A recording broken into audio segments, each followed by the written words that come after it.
Hello बच्चों, कैसे हैं आप सभी। आपका अपने YouTube channel Vipin sir education में बहुत बहुत स्वागत है। स्टूडेंट, जैसा कि आज आप बोर्ड पर देख रहे हैं, हमारा तीसरा चैप्टर कक्षा 12 भौतिक विज्ञान का जो तीसरा चैप्टर विद्युत विभव है वो शुरू हो चुका है। और जिसका आज टॉपिक आप बोर्ड पर देख रहे हैं, आज जो हमारा टॉपिक है वह बिंदु आवेश के कारण किसी बिंदु पर हम आज विद्युत विभव ज्ञात करने वाले हैं। विभव हम ज्ञात करेंगे।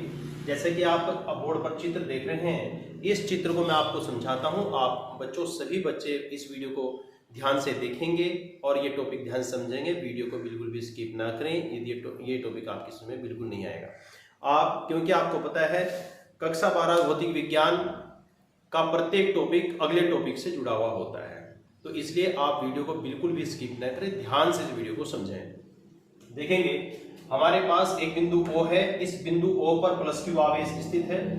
इस बिंदु O से r दूरी पर एक बिंदु A है जिस पर हमें विद्युत विभव V का मान ज्ञात करना है। बच्चों, हम ज्ञात कहाँ करेंगे विभव का मान? वो बिंदु A पर हम ज्ञात करने वाले हैं। और इस बिंदु O से x दूरी पर एक बिंदु P है, और ये बिंदु P हम कहाँ मानते हैं? इस बिंदु P को मानते हैं कि ये बिंदु P अनंत पर रखा हुआ है। और इस अनंत पर स्थित बिंदु P पर हमने एक धन परीक्षण आवेश Q0, जैसा कि आप चित्र में देख रहे हैं, एक धन परीक्षण आवेश हमने यहाँ Q0 रखा है। स्टूडेंट्स, हमें करना क्या है? आप देख रहे हैं ये भी प्लस Q आवेश है, ये भी धन प्लस Q आवेश है, तो दोनों की प्रकृति समान है, इसलिए दोनों के बीच प्रतिकर्षण बल का कार्य करेगा। जैसे कि आप बोर्ड पर देख रहे हैं, इन दोनों के बीच लगने वाले बल की जो दिशा है वो हमने बाहर की ओर दिखाई है। बाहर की ओर क्यों दिखाई है? क्योंकि ये प्रतिकर्षण बल दोनों की प्रकृति समान होने के कारण इन पर लगेगा। तो यहाँ पर बल कार्य कर रहा है, बल कार्य कर रहा है, तो इसका मतलब क्या? कूलाम का नियम हमें यहाँ पे प्रयोग करना पड़ेगा। कूलाम के नियम के द्वारा ही हम इस बल का मान ज्ञात करेंगे। इसके बाद हमें करना क्या है? इस धन परीक्षण आवेश को अनंत से हमें बिंदु ए तक लेकर आना है। अनंत से बिंदु ए तक जब हम लेकर आएंगे, ए तक जब हम लेकर आएंगे, तो अनंत से लेकर आ रहे हैं, तो इसे हम थोड़ी थोड़ी दूरी लेकर चलेंगे, थोड़ा विस्थापन कराएंगे। तो वो विस्थापन थोड़ा कितना है? कम विस्थापन कराएंगे, मतलब सूक्ष्म विस्थापन कराएंगे। वो सूक्ष्म विस्थापन कितना है? वो dx है। और वो dx विस्थापन कराने में पहले हम सूक्ष्म कार्य ज्ञात करेंगे। इसके बाद अनंत से a तक लाने में हम संपूर्ण कार्य इसका ज्ञात करने वाले हैं, और इस कार्य के माध्यम से ही हम इस बिंदु a पर कुल विभव का मान बच्चों हम ज्ञात करेंगे। देखेंगे आप, सबसे पहले हम क्या करेंगे? सबसे पहले हम इन दोनों के बीच लगने वाले बल का मान ज्ञात करेंगे कूलाम के नियम से। बच्चों, कूलाम के नियम से। कूलाम का नियम F बराबर 1/4 pi epsilon 0 into Q into Q0 upon R square होता है बच्चों। लेकिन यहाँ दूरी कितनी है? यहाँ दूरी x है, तो इसलिए हम क्या लेंगे? x स्क्वायर लेंगे, और ये हमारी इक्वेशन फर्स्ट आ जाएगी। हमने कूलाम के नियम के द्वारा इन दोनों के बीच लगने वाले बल का मान ज्ञात किया है। इसके बाद हम क्या करेंगे? dx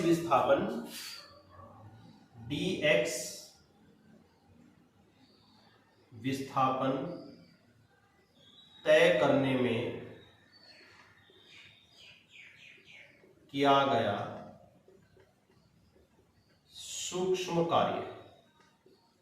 सूक्ष्म कार्य मैंने कि जो dx है ये कम विस्थापन चले, कम विस्थापित हुआ है। जो हमारा जो आवेश धनात्मक आवेश Q0 है, ये हमने कम विस्थापन इसके द्वारा तय किया है। तो जब कम विस्थापन तय करेगा तो कम ही कार्य करेगा। तो वो कम कार्य कितना होता है बच्चों? आपको पता है कार्य का फॉर्मूला होता है कार्य बराबर बल गुणा विस्थापन होता है। बल गुणा विस्थापन। कार्य कितना किया उसने? सूक्ष्म ही कार्य होगा, तो dw से हम लिखेंगे सूक्ष्म कार्य को। बल कितना लग रहा है? F। विस्थापन कितना चला है? -dx लिखेंगे। यहां पर dx आप देख रहे हैं, लेकिन यहां पर हमने क्या लिखा? -dx लिखा बच्चों। देखेंगे आप, हमने -dx क्यों लिखा? क्योंकि हम इस धनात्मक Q0 आवेश को बिंदु P से A की ओर लेकर जा रहे हैं, और बल की दिशा आप देख रहे हैं कि बाहर की ओर है। हम जो इस बिंदु आवेश के द्वारा जो कार्य हम कर रहे हैं वो इस लगने वाले बल के विपरीत दिशा में कर रहे हैं, तो विपरीत कार्य हो रहा है, इसलिए यहां पर विस्थापन माइनस का हो जाएगा। हम इस बल के विपरीत दिशा में कार्य कर रहे हैं, तो इसलिए यहां पर माइनस आएगा। तो सूक्ष्म कार्य बच्चों हमने ज्ञात किया है। यहाँ पर F की वैल्यू हम रखेंगे समीकरण 1 से, तो 1/4πε0 into Q into Q zero upon X square into minus के dx, यहां से वैल्यू निकल जाती है। इसके बाद हम संपूर्ण कार्य बच्चों निकालेंगे, प्लस क्यू जीरो आवेश को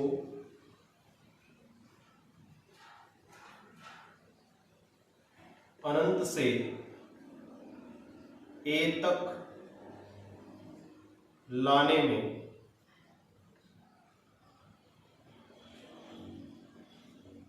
किया गया कार्य हम ज्ञात करेंगे। वो संपूर्ण कार्य कितना होगा, अनंत से लेकर आ रहे हैं, r दूरी तक लेकर आ रहे हैं बच्चों।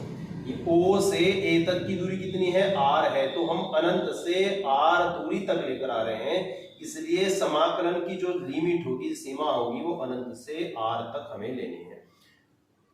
dw दोनों साइड का इंटीग्रेशन बच्चों यहां करेंगे, दोनों साइड का समाकलन यहां हम करने वाले हैं।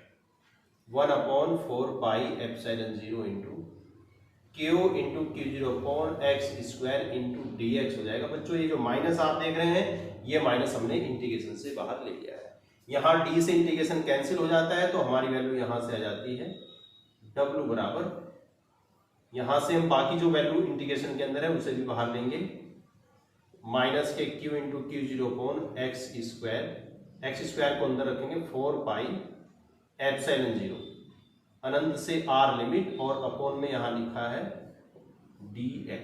इस x स्क्वायर को हम ऊपर लेंगे,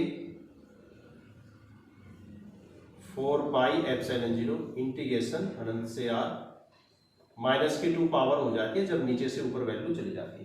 बच्चों यहां पर हम समाकलन करेंगे, समाकलन करने का मैं आपको फॉर्मूला बताऊंगा।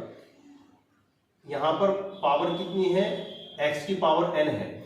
जब हम समाकलन करते हैं तो पावर में बच्चों एक जुड़ता है और वही पावर जुड़कर बटे में आ जाती है। तो इस फॉर्मूले का यूज हम यहां करेंगे, w equal to Q into Q zero upon 4πε0 integration, हमने समाकलन कर दिया तो समाकलन कितना हो जाएगा, माइनस के 2 प्लस 1, माइनस के 2 प्लस 1, और लिमिट अनंत से r हो जाती है। इसके बाद माइनस के q into Q zero upon 4πε0, x की पावर माइनस 2 प्लस 1 तो माइनस 1 आ जाएगा, और एक माइनस नीचे आएगा, माइनस के 1 अपॉन माइनस के 1 आ जाएगा। लिमिट जो के तो रहेगी, इस माइनस से ये वाला माइनस कैंसिल हो जाएगा, और ये x की पावर अभी माइनस 1 है तो नीचे लेकर आएंगे तो ये प्लस हो जाएगा। तो ये हो जाएगा बच्चों q into Q zero upon 4πε0 1 upon x हो जाएगा, और लिमिट अनंत से r यहां हो जाती है। इधर देखेंगे आप बच्चों, ये हो जाएगा q into Q zero upon 4πε0। अब हम करेंगे क्या, ऊपर वाली जो लिमिट होती है वो इस x की जगह हम रखने वाले हैं, तो ऊपर की लिमिट हम पहले रखेंगे, फिर माइनस लगाएंगे, फिर नीचे की लिमिट हम यहाँ रखेंगे। तो ऊपर की लिमिट हमने यहाँ रखी r, माइनस लगाया, और फिर हमने नीचे वाली लिमिट इनफिनाइट रख दी। 1 अपॉन इनफिनाइट की वैल्यू बच्चों कितनी होती है, 0 होती है, तो यहाँ वैल्यू बच जाती है w equal to 1 upon 4πε0 into Q into Q zero upon r square, r आ जाएगा। बच्चों हमने P से A तक प्लस क्यू जीरो आवेश को लाने में किया गया कार्य हमने ज्ञात किया है। इस कार्य के द्वारा हम बिंदु A पर विभव ज्ञात करेंगे, बिंदु A पर विभव, विभव का फॉर्मूला हमने आपको बताया था, V बराबर W बटे क्यू जीरो होता है। ये जो W की वैल्यू हमने यहाँ ज्ञात की, इस W वैल्यू को हम यहाँ रखेंगे, तो यहां से हमारी वैल्यू आ जाती है 1 upon Q zero into 1 upon 4πε0 into Q zero upon r। Q zero से क्यू जीरो कैंसिल हो जाता है, v बराबर आ जाता है 4πε0 into Q upon r, value बच्चों निकल जाती है। हमने बच्चों आप देख रहे हैं v बराबर 1 upon 4πε0 into Q upon r, हमने ये वैल्यू बिंदु A पर हमने विभव का मान ज्ञात किया है। बच्चों आप इस वीडियो को बिल्कुल भी स्किप न करें, वीडियो को शुरू से लेकर अंत तक पूरा वीडियो को देखें यदि ये डेरिवेशन आपको अच्छी तरह समझना है।